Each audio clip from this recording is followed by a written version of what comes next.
In 1986, the United Nations made a promise to the world's young people in its Convention of the Rights of the Child, declaring that all young people up to 18 must have a voice, because young people simply just think they can't change anything, that their vote can't change anything. Education.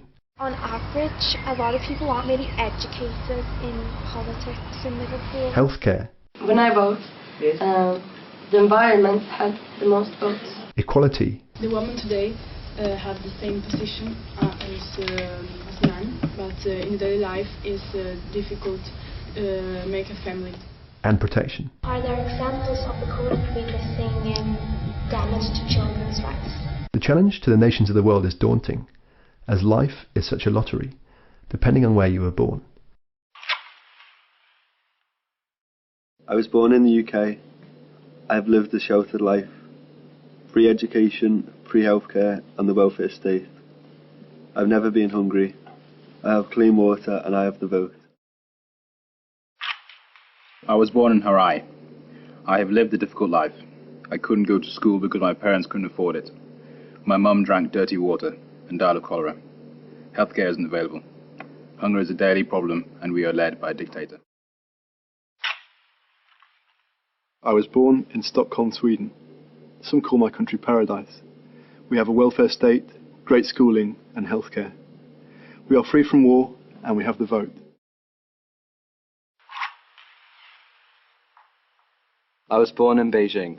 One day, policemen came to my house. They told us we had one day to leave. Where my house was is now the Olympic Park. There is no democracy in China. The UN Convention on the Rights of the Child was reinforced by the European Convention on the Exercise of Children's Rights in 1996. But the question remains, can convention outcomes really be delivered?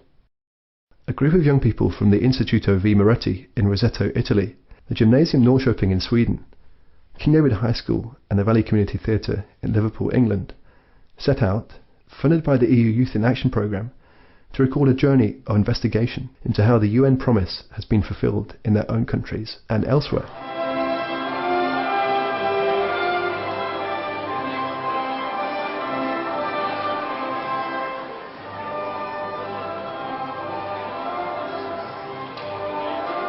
On our journey we asked many questions.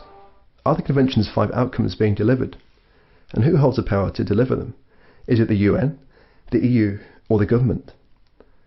In each of the 3 countries we researched and revisited history and contacted governments, councils, schools and local communities to find out.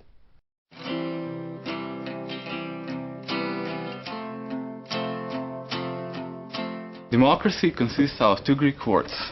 The first being demos, meaning people, and the other kratos, meaning power. So democracy means the power to the people.